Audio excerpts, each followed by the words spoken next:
अरे रूपा क्या खा रही हो? फिश फिश मछली खा रही हो? मछली खा रही हूँ। तो वीडियो कॉल करके मम्मी को नहीं दिखाई? क्यों दिखाएंगे? क्यों दिखाएंगे?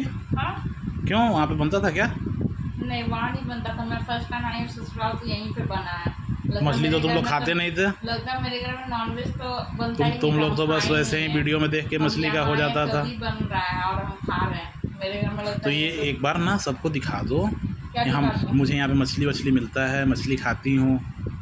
मछली तो दिखा दे रही हूँ, बस ऐसा नहीं कि मेरे घर में बनता नहीं था। ठीक है, मैं खुद अपने घर में सारा चीज़ खाते हुए ही आई हूँ, तब तो मेरा हेल्थ ऐसा है। मुझे तो जहाँ तक लगता है कि तुम्हें मिलता नहीं था। मछली लेकिन मिल रहा है, पूरे रिलेटिव सबको दिखा देना एक बार कि मछली कम से कम यहाँ पे मिल रहा है खाने को। ठीक ऐसा है, कुछ नहीं कीजिए, खा लीजिए अपना मछली। मुझे नहीं खाना है, ठीक है। नहीं, खा लो खा लो खा लो खा लो। मुझे नहीं अरे खा लो, गुस्सा नहीं करो। मुझे नहीं खाना मछली। अरे गुस्सा नहीं करना चाहिए, खा लो खा लो खा लो। मछली अपने ही खा अरे लो। खा लो खा लो खा लो।